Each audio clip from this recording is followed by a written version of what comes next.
Hello. Welcome to my presentation. Let me share my screen really quick. All right. So resolving a community problem. My name is Sophia Dilgarakis.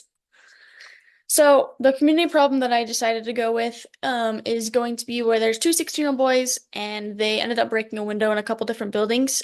Public library, a school, and a courthouse were all affected. There was restitution fees, and then there needs to be some making amends. So that's what our community group's gonna be about, is the making amends portion. Um, we're holding a community meeting because there were multiple members in the buildings when the window shattered, and the business owners also as well. A lot of the community that needs to have those amends made and to trust these two individuals back in the community. So at first, what I would do is I would have meetings individually with these specific two offenders, two 16-year-old boys. So I would ask them questions that are going to be asked during the meeting. I'm actually going to do a meeting called a restorative conference. But so I would ask them I'd ask them questions in the meeting about like what happened and what they think they need to do to make things right for the community. And I think I would ask them that and then let them think on it. I just want to make sure that they're ready to face the community without there being too much of an issue. So like I said, I would be doing a restorative conference with the community. I would do a fishbowl circle, which a fishbowl circle is where you have a small circle in the middle of the group, which would have me, for example, and the two 16-year-old boys, and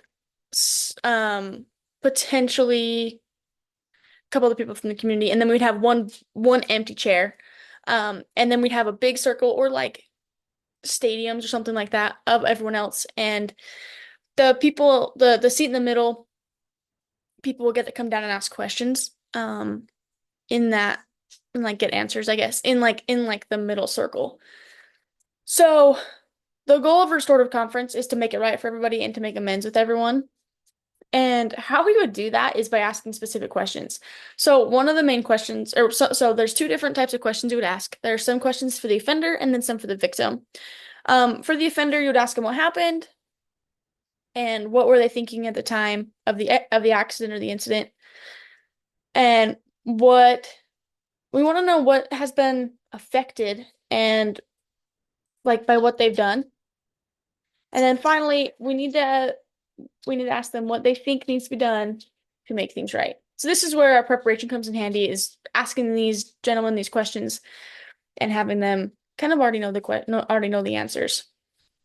And then for the victim, we would ask them, what did you think when you realized what had happened? What impact has this had on you and others? And then we would also ask them what they think needs to be done to make things right. And basically, the point of a restorative conference is for them to come to a conclusion. It's for them to come to a conclusion and figure out what does need to be done. And then by the end of it, we would create what's called a restorative conference contract, where both the victim and the offenders would sign it, stating that they're going to like abide by what needs to be done to make things right.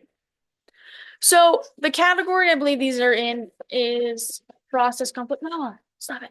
Process conflict. And the strategies I would use is negotiation and mediation, right? So I need to mediate the situation and not make sure it doesn't escalate, but I also need to negotiate with the the offenders and make sure that they know what they did wrong and make sure they can find some way to fix it. Here's my reference. Thank you for listening to my video. You talk a lot. You're loud.